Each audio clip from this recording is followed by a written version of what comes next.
ಚಿಂತಾಮಣಿಯಲ್ಲಿ 41.21 ಕೋಟಿ ವೆಚ್ಚದ ಭೂಗತ ವಿದ್ಯುತ್ ಕೇಬಲ್ ಕಾಮಗಾರಿಗೆ ಶಾಸಕ ಡಾಕ್ಟರ್ ಎಂಸಿ ಸುಧಾಕರ್ ಚಾಲನೆ.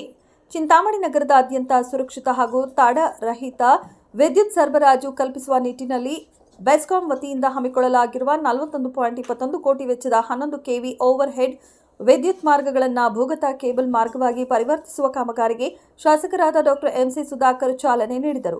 ಕಾರ್ಯಕ್ರಮವನ್ನು ಉದ್ದೇಶಿಸಿ ಮಾತನಾಡಿದ ಶಾಸಕ ಡಾಕ್ಟರ್ ಎಂಸಿ ಸುಧಾಕರ್, ನಗರ ಬೆಳೆದಂತೆಲ್ಲ ವಿದ್ಯುತ್ ಅಭಿವೃದ್ಧಿ ಮತ್ತು ಸುರಕ್ಷತೆ ಅತ್ಯಗತ್ಯ. ಈ ಹಿಂದೆ ಓವರ್ ಹೆಡ್ ವೈರ್ಗಳಿಂದ ಸಾರ್ವಜನಿಕರಿಗೆ ಹಾಗೂ ಕಟ್ಟಡ ನಿರ್ಮಾಣ ಕಾರ್ಯಗಳಿಗೆ ಹಲವಾರು ತೊಂದರೆಗಳಾಗುತ್ತಿದ್ದವು. ಈ ಯೋಜನೆಯಿಂದ ನಗರದ ಸೌಂದರ್ಯ ಹೆಚ್ಚುವುದಲ್ಲದೆ ಅಪಘಾತಗಳ ಭಯವಿಲ್ಲದೆ ತಡೆರಹಿತ ವಿದ್ಯುತ್ ಸಿಗಲಿದೆ ಎಂದರು.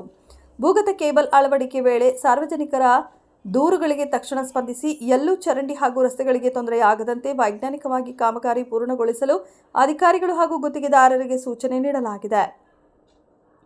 ಜನರು ನಮ್ಮನ್ನ ಶಾಸಕರಾಗಿ ಆಯ್ಕೆ ಮಾಡಿರುವುದು ಕ್ಷೇತ್ರದ ಅಭಿವೃದ್ಧಿಗೆ ಹಾಗೂ ಅವರ ಸಮಸ್ಯೆಗಳನ್ನು ಈಡೇರಿಸಲು. ಸಾರ್ವಜನಿಕರ ನೆಮ್ಮದಿ ಮತ್ತು ಕ್ಷೇತ್ರದ ಅಭಿವೃದ್ಧಿಯೇ ನಮ್ಮ ಮೊದಲ ಆದ್ಯತೆ ಎಂದು ಅವರು ಹೇಳಿದರು. ಸಾರ್ವಜನಿಕರು ಹಾಗೂ ವಾಟ್ಸಪ್ ಮೂಲಕ ಬರುವ ದೂರುಗಳನ್ನು ಆಧರಿಸಿ ಸ್ಥಳದಲ್ಲೇ ಪರಿಶೀಲನೆ ನಡೆಸಿ ಕಾಮಗಾರಿಯ ಲೋಪದೋಷಗಳನ್ನು ಸರಿಪಡಿಸಲಾಗುತ್ತಿದೆ ಎಂದು ವಿವರಿಸಿದ ಅವರು, ಈ ಯೋಜನೆಗೆ ಸಂಬಂಧಿಸಿದಂತೆ ರೀಟೆಂಡರ್ ಪ್ರಕ್ರಿಯೆಗಳು ನಡೆದಿದ್ದರಿಂದ ಕಾಮಗಾರಿ ಪ್ರಾರಂಭವಾಗಲು ವಿಳಂಬವಾಯಿತು. ಸಾರ್ವಜನಿಕರಿಗೆ ಉಂಟಾದ ವಿಳಂಬಕ್ಕೆ ವಿಷಾದ ವ್ಯಕ್ತಪಡಿಸುತ್ತಾ ಈಗ ಎಲ್ಲ ಅಡೆತಡೆಗಳು ನಿವಾರಣೆಯಾಗಿದ್ದು ಕಾಮಗಾರಿಗೆ ಅಧಿಕೃತ ಚಾಲನೆ ನೀಡಲಾಗಿದೆ ಎಂದು ಸ್ಪಷ್ಟಪಡಿಸಿದರು. ನಗರದಲ್ಲಿ ಕಾರು ಹಾಗೂ ದ್ವಿಚಕ್ರ ವಾಹನಗಳ ಪಾರ್ಕಿಂಗ್ ವ್ಯವಸ್ಥೆ, ಐಡಿಎಸ್ ಎಂಟಿ ಕಾಂಪ್ಲೆಕ್ಸ್ ವಿನ್ಯಾಸ ಹಾಗೂ ಇತರೆ ಮೂಲಭೂತ ಸೌಕರ್ಯಗಳಿಗೆ ಅಗತ್ಯವಿರುವ ಹೆಚ್ಚುವರಿ ಅನುದಾನವನ್ನು ಮುನಿಸಿಪಾಲಿಟಿ ಮೂಲಕ ಒದಗಿಸಲಾಗುವುದು. ಕಾಲೇಜು ಕಟ್ಟಡಗಳ ನಿರ್ಮಾಣ, ಕ್ರೀಡಾಂಗಣದ ಸಿಂಥೆಟಿಕ್ ಟ್ರ್ಯಾಕ್ ಹಾಗೂ ಕ್ರಿಕೆಟ್ ಸ್ಟೇಡಿಯಂ ಕಾಮಗಾರಿಗಳು ವೇಗವಾಗಿ ಪ್ರಗತಿಯಲ್ಲಿವೆ. ಜಾಗತಿಕ ಮಟ್ಟದಲ್ಲಿ ತಾರಿನ ಬೆಲೆ ಹೆಚ್ಚಾಗಿರುವುದರಿಂದ ಹಾಗೂ ಪೂರೈಕೆಯಲ್ಲಿ ವ್ಯತ್ಯಯ ಉಂಟಾಗಿರುವುದರಿಂದ ಕೆಲವು ಕಡೆ ರಸ್ತೆ ಕಾಮಗಾರಿಗಳು ವಿಳಂಬವಾಗಿವೆ.